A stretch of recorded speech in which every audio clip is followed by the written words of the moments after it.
दोस्तों, आज मैं आपको एक बड़ी घटना बताने जा रहा हूँ। बहुत समय पहले जब इज़राइल अभी कनान देश की ओर बढ़ रहा था, तब कनान के उत्तर में एक ऐसा राजा था जिसका नाम सुनते ही लोगों का खून ठंडा हो जाता था। उसका नाम था ओज बिन अनोक।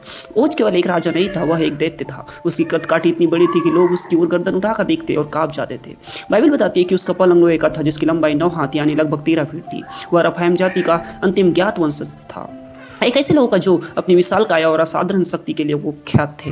ओज का राज्य बासान था और उसकी राजधानी थी अस्तारोत। उसकी शक्ति का प्रभाव चारों ओर फैला था। उसने आसपास के कई छोटे राज्यों को रौंद डाला था। उसके सामने कोई टिक नहीं पाता था। लोग उसे द्वैता मानते थे और वह स्वयं को अजय समझता था। ओज को अपने बल, अपनी शक्ति और अपनी ऊंचाई पर इतना घमंड था कि वह समझता था, मैं अमर हूँ, कोई मुझे नहीं गिरा सकता। लेकिन फिर एक दिन इजराइल की सेना वहां पहुंची। एक ऐसा समूह जो मिस्र के दासत्व से निकलकर जंगलों में भटकता आया था। एक ऐसा समुदाय जिसके पास महल नहीं थे, लेकिन उनके साथ था एक अदृश्य बल, याहवे, जीवित परमेश्वर। ओज ने जब इजराइल को आते देखा तो वह हंसा, ये भटके हुए लोग क्या मुझे चुनौती देंगे।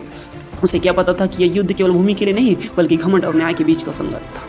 इजराइल के अगुवे मूसा थे और उनके पीछे चल रहा था परमेश्वर का वचन। याहवे ने मूसा से कहा, ओज से मत डर, मैं उसे, उसकी सारी प्रजा और उसके पूरे देश को तेरे हाथ में कर दूंगा।